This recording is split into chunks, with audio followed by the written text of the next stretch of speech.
Everybody is ablaze right now. Everybody's wondering what is really going on with Angel Reese. Has she just flat out quit again? Has she quit on the Chicago Sky? To be fixed, and I don't give a damn if I get fined because that shit cheap, and I am tired of the shit. Because I've been nice and I've been humble with it, but I am tired of the shit. Game, her team won the championship game without her, and she feel like she was supposed to get a ring or whatever. I don't know. Angel Reese is in full meltdown mode after the Chicago Sky reportedly sued her for abandoning the team mid-season. Angel Reese has thrown in the towel. She refuses to travel with the team. Once again, the team has a road game. We already saw she refused to travel with the team to Indiana versus the Fever. Instead of owning up, she's mocking her own squad while the numbers prove they're sharper without her. Quicker plays, more energy, and better results, especially against Indiana's relentless domination. Once she was eliminated from the Rookie of the Year, she said her wrist was hurt. Unrivaled, she did not finish. She didn't even show up to the championship game. Angel Reese went from the Chicago Sky's so-called franchise face to a walking, talking, disappearing act. This was the player the franchise was supposed to build around, the one who was meant to be leading from the front, hyping up the team, and proving she's worth every bit of the attention. Angel, you gotta be, you have to have some level of self-awareness here. Instead, she's become the poster child for how to tank your own reputation while your team tanks in the standings. And now, while the Sky are knee-deep in lawsuits and trying to figure out how to salvage what's left of their season, their star player is missing in action. Not just physically missing, but mentally gone. Checked out. Ghosted like a bad Tinder date. Obviously, showing a complete lack of leadership. Man. Caitlin Clark's been hurt. She traveling with the team, supporting on the bench. And here's the kicker. This isn't a one-off. This isn't some rare freak accident where a star gets unlucky. Oh no. This is 3 straight seasons where she's bailed before the finish line. 2 with Chicago Sky and 1 in the unrivaled league. That's not bad luck, that's a full-blown pattern. You could set your watch to it. The minute the going gets tough, the tough apparently book a vacation. It's almost impressive, honestly, how she manages to time her disappearing act right when the losing streak hits rock bottom. Every single time. It's like she's allergic to bad records. And now the Sky are sitting at 824 dead in the water and fans are looking around like, so, is anyone going to admit she's just done? Back a little bit. You can't want to be the villain. You can't pride yourself in being the villain and then you lose and all of a sudden you succumb to those emotions. Because, let's be real here, this whole back injury saga is about as convincing as a toddler saying the dog ate their homework. Since the All-Star break, she's been officially listed as day-to-day with a back injury. Day-to-day. For weeks. You know what day-to-day usually means? A player tweaks something, they're monitored, and they're either back in a couple of games or we get a proper injury update. But here, nothing. Not a single actual medical update. No timetable, no progress report, no, she's starting to practice again, or we'll reevaluate in 2 weeks. Just complete silence. And don't even tell me this is normal in the WNBA. Even if a player sprains an ankle, you get weekly status notes. You get the standard probable or questionable slapped on the game sheet. But with Reese, it's like her file got accidentally deleted. She's in some kind of injury witness protection program. And I'm sorry, but back injuries are just too convenient. They're real, sure, but they're also the perfect excuse. You can't just look at an MRI and say, yep, she's good to go. If a player says, it hurts today, well, that's the end of the conversation. No one can call them a liar without looking like a monster. The Chicago Sky, you guys are the gum on the bottom of the shoe of the league. They need Angel Reese to play in games. Angel, where you at? Where are you at, Angel? This is nuts. And let's not forget, this isn't her first miracle-timed exit. Remember 2023, when she was supposed to be battling Caitlin Clark for Rookie of the Year? Everything was going fine until Clark surged ahead, and then suddenly, boom. Season-ending wrist injury. Not only that, but it conveniently wiped her off the hook for the rest of the season. And now, we're back here again. Same script, different body part. Fans aren't dumb. They're starting to see this for what it is. A calculated move to avoid taking more L's.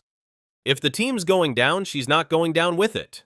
Hey, look, bro, you gotta remember, she quit in Unrivaled. She just stopped playing in Unrivaled. said she was hurt, didn't show up for the championship game, didn't even show up and watch. Last season, she claimed her wrist was messed up, didn't finish playing in none of the games. But even if you want to pretend the injury is legit, there's still no excuse for what happened next. In the middle of the season's biggest rivalry game, Chicago Sky versus Indiana Fever, she flat out refused to travel. This isn't just any opponent, this is the biggest ticket seller in the league right now. This is Caitlin Clark territory. This is the matchup that the WNBA pushes because it's the one people actually care about. And where's Angel Reese? Not on the court, not even on the bench, not in the building, nowhere. I heard she was at the practice, but you did not travel with the team to the game. I think that's kind of whack, I'm not gonna lie. The leader of the team's supposed to be there. You would think after being embarrassed by Indiana over and over again, she'd at least show up for the sake of pride, but nope.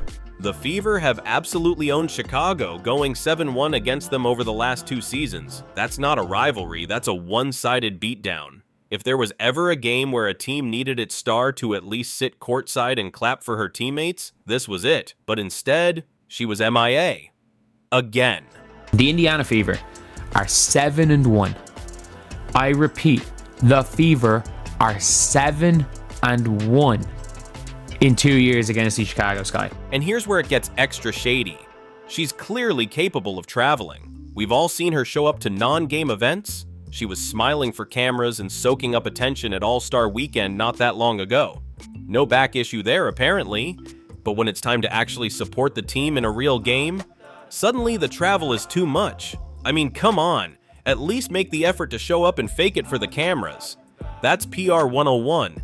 She didn't even show up to that. Now she's not showing up, traveling with the team in the 3rd straight season. 2 at the Chicago Sky and 1 in Unrivaled.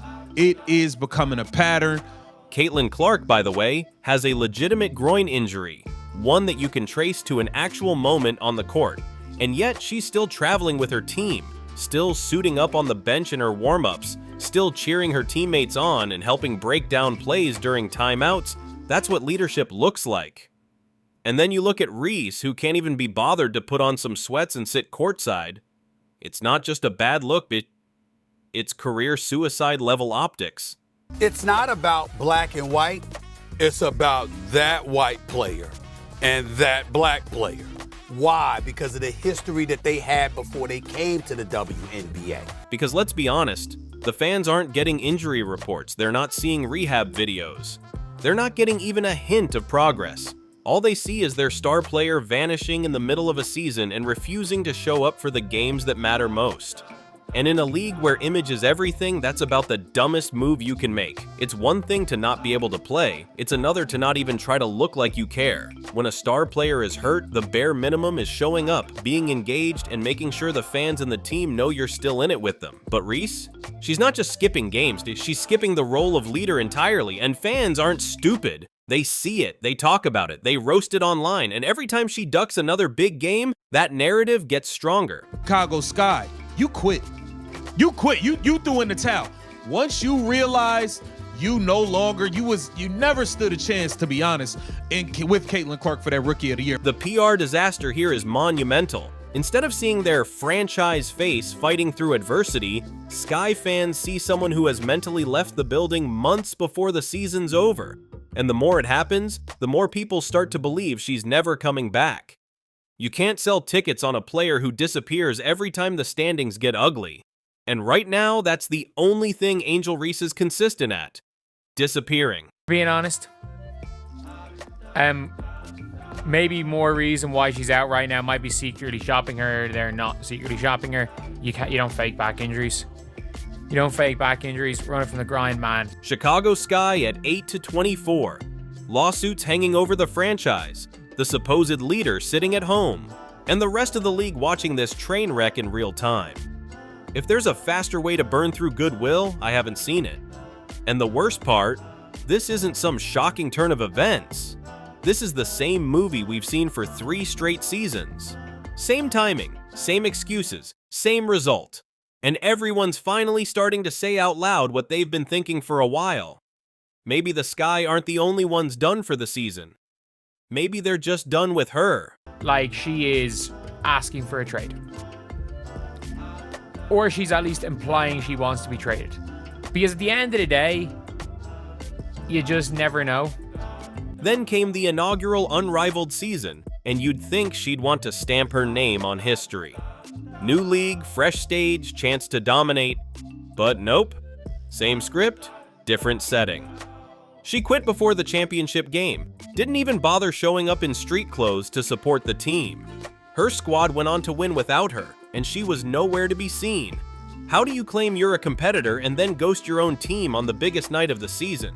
It's like bailing on your own wedding and then expecting someone to still send you the honeymoon pictures. And now here we are in 2024, and right on cue, the back injury magically appears just as the Sky are spiraling to the bottom of the standings. You could almost set your calendar by it. The team starts losing. Angel Reese starts hurting. The timing is so suspicious it's practically a punchline. And let's not forget, she only went all out for one stretch this year. That frantic 10-game hustle right before All-Star voting. Angel Reese may have tapped out and quit on the Chicago Sky. Everybody is speculating, what is this back injury? She was sitting at 13th place in the polls, realized she might not make the cut, and suddenly turned into a workhorse. Got the numbers she needed, made the roster, and then back to coasting. The switch flipped off the moment she got what she wanted. Now it's the third straight year she's failed to finish a season. Third, in a row. And every time, the circumstances look eerily familiar. The back injury. Everybody's questioning it now, and this will be a third straight season where Angel Reese did not finish playing in game. I think Whitlock is onto something. I see other people talking about this. The wild part is, Chicago actually looks better when she's not out there. That's not an opinion, that's in the numbers. Without her clogging up the offense, the ball actually moves. Guards run the plays like they're supposed to instead of dumping it into a forced post-up. The wings cut harder, the spacing improves, and the shots come from smart ball movement instead of desperation heaves with 2 seconds on the clock. It's like everyone breathes easier when she's not demanding touches. Even the bench comes alive without her. You can see it in the energy, players talking more, engaging more, celebrating more. It's like the pressure's off because the offense isn't built around feeding one ego. And the results don't lie. The Indiana Fever have gone 4-0 against Chicago this year, whether Caitlin Clark was playing or not. Angel Reese's presence didn't change a thing. The face of the franchise hasn't moved the needle 1 inch against their biggest rival. Subscribe now so you don't miss the next time a so-called franchise star self-destructs in real time.